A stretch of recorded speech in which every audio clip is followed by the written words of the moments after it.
Hello, I am the orthopedic nurse navigator for joint replacement here at UT Medical Center. Welcome to posterior total hip replacement discharge class. We will look at information about activity after surgery. Most importantly, make sure you're getting short walks in every hour while you're awake and using your walker every time you get up. Continue range of motion exercises. Be mindful of walking on uneven surfaces and walking over door thresholds. Do not sit in low or soft chairs. Do not resume sexual activity until discussed with your surgeon. When you are going up steps, remember to step up with the good leg first.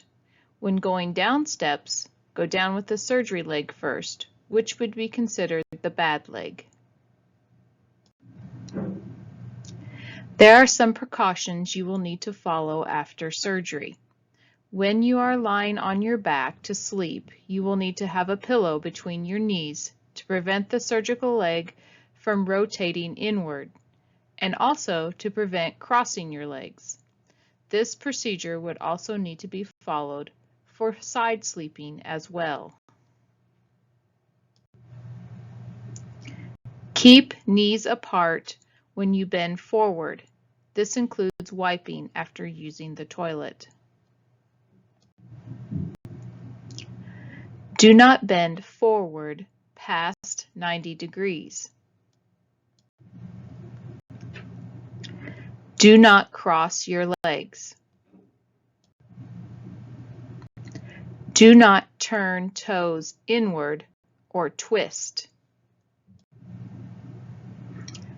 Coughing and deep breathing after surgery are important to re-expand lungs and help prevent pneumonia. Take 10 slow, deep breaths and cough once an hour while awake.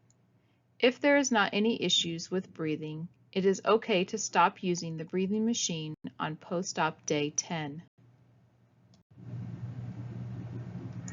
Antithrombotic hose or compression stockings should be worn after surgery to help prevent blood clots and swelling. You may remove them for short breaks and then replace them. Please use them for at least 10 days after surgery. Next is information about your surgery site and the surgical bandage. The surgical site bandage will be waterproof and it will stay on till the first post-op appointment with your surgeon, unless your surgeon instructs otherwise. Always wash your hands before touching the surgical bandage or the area around it. You or your caregiver will need to look at the bandage at least twice a day. If there is drainage touching 3 of the 4 edges, call the surgeon's office to notify them. There may be some spotty drainage on the bandage, and that is okay. If the bandage is saturated, call the surgeon's office as soon as possible. You can shower 48 hours after surgery. Please have your caregiver nearby the first time you shower as a precaution.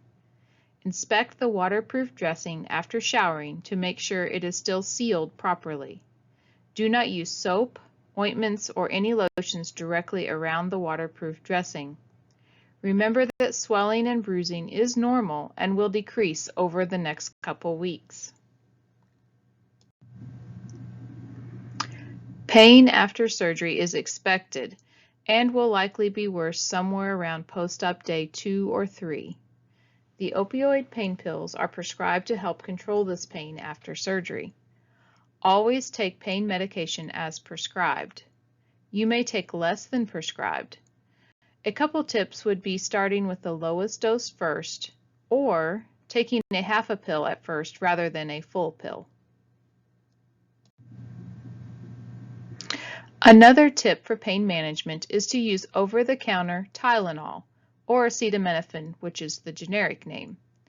You may wish to add the doses of Tylenol with the opioid pain pill, or you may alternate between the doses of the opioid pain pill. Make sure to not exceed more than 1,000 milligrams of Tylenol at a time and do not take more than 3,000 milligrams in a 24-hour period. It is helpful to have your caregiver keep a list of the medicines, the dosage, and time of day you are taking them. This will help you keep track of all your medications and prevent accidentally taking too much. Another great pain relief tool is ice. Ice helps reduce pain and swelling after surgery. There are different types of ice packs, and you can use whichever works best for you. The guideline for ice therapy is use the ice pack for 20 minutes out of every hour, then give your incision area and the skin a chance to warm and the circulation to normalize before replacing the ice pack. Keep a clean towel or pillowcase between the ice pack and the surgical incision area as a barrier. Setting a timer is helpful to maximize ice therapy effectiveness. You will not be able to drive after surgery. You will need permission from the surgeon to resume driving at the appropriate time. Do not drive while taking prescription pain medication. These are some of the medications you may be given after surgery. Not every person will receive every medication. Some of them are as needed and some are prescribed by the surgeon. If you have questions about any medications you are given, please ask your nurse or reach out to your surgeon's office.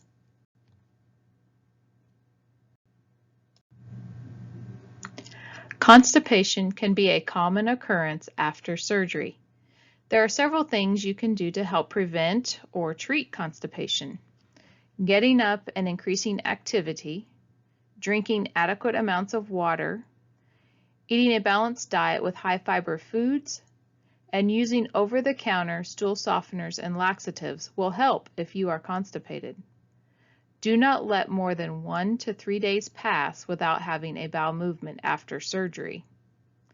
If you are having difficulty with constipation, please call the surgeon's office for recommendations, or you can reach out to the orthopedic nurse navigator.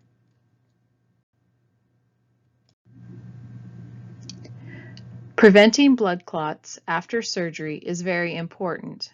You will be prescribed a blood thinning medication to take after surgery for a specified amount of time by your surgeon. There are several things you can do to help prevent blood clots from forming. First, take your blood thinner medication as prescribed. Then make sure you are getting up and moving. When you are sitting, pump your feet or ankles and stay well hydrated by drinking plenty of fluids that do not contain caffeine.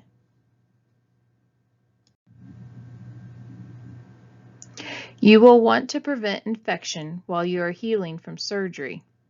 Always wash or sanitize your hands before touching any area around or near the surgery site. Monitor your surgical site and the skin around it for any signs or symptoms of infection. If there are pets in the home, do not allow them in the bed where you sleep or to lay near the surgical site. If you need a medication refill, call the surgeon's office during business hours. The surgeon's office will need 48 hours to process the request for refill of medicine.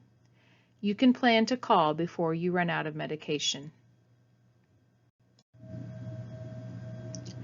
Please call the surgeon's office if you have any urgent problems. Reasons you may need to notify the office would be for a temp greater than 102 or higher for greater than 24 hours, any infectious drainage from your surgical site, a dramatic increase in redness and warmth around the surgical site, new chest congestion, severe calf pain accompanied by increased swelling in legs, pain that is increasing after taking pain medication, new dizziness or confusion, blood in stool or urine, and if you fall or injure the surgical leg. If urgent questions arise that cannot wait until regular office hours, the surgeon's office has an answering service and a provider on call. Be prepared to give your name, date of birth, surgeon's name, and date and location of your surgery when you call. The provider on call will get a notification of your question and will give a call back. If you experience any chest pain, trouble breathing, or shortness of breath, call 911 or go to the nearest emergency room. For successful recovery from surgery, make sure to keep all follow-up appointments, take medications as prescribed, complete physical therapy programs, be active, and eat healthy. Thank you from your healthcare team here at UT Medical Center for allowing us to be a part of your joint replacement journey.